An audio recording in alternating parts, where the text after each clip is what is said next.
आप सभी भाई बहनों का आध्यात्मिक ऑक्सीजन की लघु ज्ञान संदेश कक्षा में एक बार फिर स्वागत है। कल हमने चर्चा रखी थी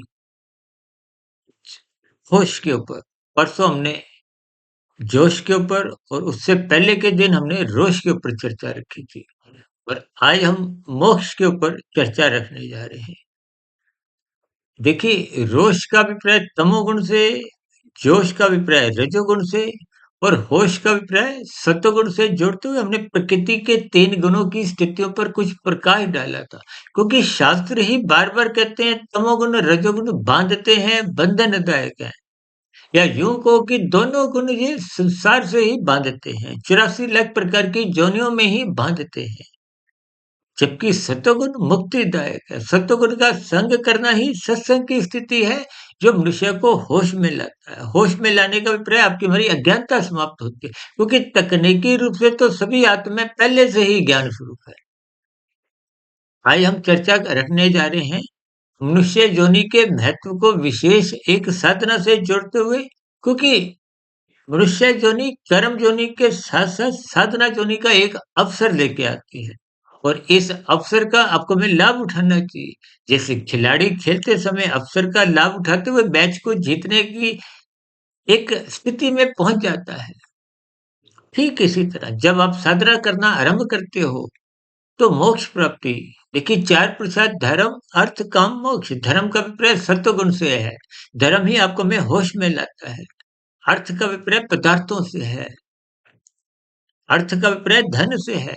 ये धन ही मनुष्य को विभिन्न प्रकार की विसंगतियों में, बुराइयों में धकेलता है। यानी कि रोष की स्थितियां आपको में बुराइयों की ओर घसीटती हैं। जबकि जोश की स्थितियों को हमने देखिए रजोगुण से जोड़ा था।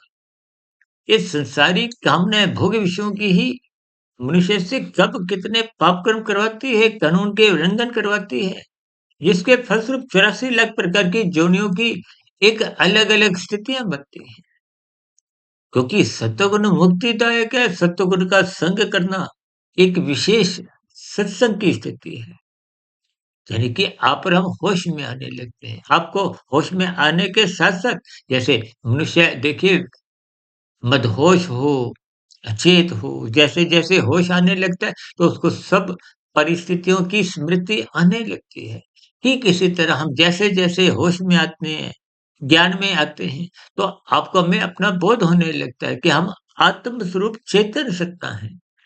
आप और हम स्थूल शरीर नहीं है। आप और हम सूक्ष्म शरीर नहीं है। आप और हम कारण शरीर नहीं है। देखिए 84 लाख प्रकार की योनियों का जो बार बार स्थितियां बदलती हैं, वो तो स्थूल शरीर की हैं। स्थूल शरीर के आधार पे ही 84 लाख प्रकार की योनियां हैं, जिसमें 80 लाख प्रकार की तो तामसिक निंदनीय कष्टमय योनियां हैं। मनुष्य योनि के मरते समय जैसा जैसा कर्मशय संस्कार होते हैं, उसके आधार पे ही अगली योनि का निर्धारण होता है। ये नीचे की 80 लाख प्रकार की निंदनीय कष्टमय योनि है। उन योनियों में प्रकृति की कर्मफल सिद्धांत के अंतर्गत आपको में जाने पर कभी विवश किया जाता है, जब पाप कर्मों की स्थितियां बिगड़ जाती हैं, अधिक अनुपात होता है, पुण्य कर्म कम रह जाते हैं। जबकि सत्वगुण में रहते हुए आपके हमारे परोपकार के कार्य होते हैं। जब परोपकार के कार्य अधिक निष्काम भाव से होने लगते हैं, और निष्काम भाव से कर्म तभी होते हैं जब परमात्मा को पाने का लक्ष्य बन जाता है। परमात्मा को पाने का लक्ष्य बनने का अभिप्राय क्या है? मोक्ष की स्थिति। यानी कि जब संसारी बंधनों से, भोगों से आपका मोह का क्षय होता है। देखिए मोक्ष शब्द का आप संधि विच्छेद करोगे तो मोह का क्षय होना, क्षय का अभिप्राय कमजोरी आना। जब आपको विषय भोगों की आसक्ति ज्ञान पूर्वक वैराग्य बनने लगता है, मोह ममता से मनुष्य का एक ज्ञान पूर्वक वैराग्य होने लगता है। देखिए यूँ तो अपनी ज़िम्मेदारियों से आप परिवार में रहते हुए अपनी ज़िम्मेदारियों को निभाते हो। एक नागरिक होने के नाते आप अपनी ज़िम्मेदारियों को प्रकृति के कर्मफल सिद्धांत के अंतर्गत अपने कर्तव्यों का पालन करते हो। लेकिन भीतर से वो कर्म योग, ज्ञान योग, भक्ति योग की स्थितियाँ जब क्रमशः बनने लगती हैं, तो ये मोक्ष प्राप्ति की स्थितियाँ हैं। यानी कि कर्मफल सिद्धांत की परिधि से आप जब बाहर आ जाते हो, फल पाने की इच्छा नहीं है, संसार को भोगने की इच्छा नहीं है, परमात्मा को पाने का ही लक्ष्य बना है। अब परमात्मा को पाने का लक्ष्य तभी बनता है जब सत्वगुण प्रधान होता है। अक्सर हम अपनी चर्चाओं में एक उदाहरण देते हैं कि आईएएस अधिकारी पद तक पहुँचने के लिए पहले आपको हमें आईएएस की मुख्य परीक्षा में बैठना होता है और उस मुख्य परीक्षा में बैठने से पहले आपको हमें एक आरंभिक प्रिलिमिनरी टेस्ट पास करना अनिवार्य है।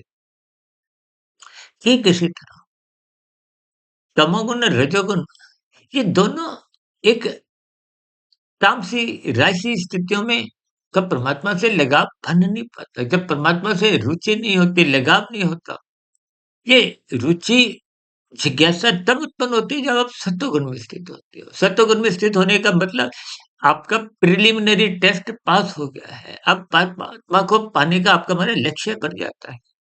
उस सात्विक स्थिति में जब मजबूती आएगी तो आपका हमारा कर्म योग यानी कि जो परोपकार के कार्य पहले सकाम भाव से हो रहे थे, फल पाने की इच्छा थी, अब उनमें निष्कामता आके कर्म योग में स्थित हो जाते हैं। कर्म योग की ही परिपक्व अवस्था ज्ञान योग है, ज्ञान योग की ही परिपक्व अवस्था भक्ति योग है। यानी कि स्थूल शरीर के रहते-रहते जब कारण शरीर मायातीत शुभ संस्कार ये बन जाते हैं तो वो मोक्ष की स्थिति है।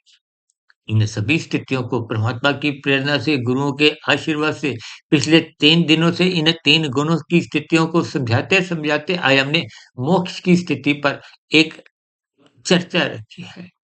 कल फिर मिलेंगे एक नए विषय को लेकर, तब तक सुधीर भाटिया फकीर को इजाज़त दें। वीडियो विशेष को ध्यानपूर्वक सुनने के लिए आप सभी भाई-बहनों का बहुत-बहुत धन्यवाद।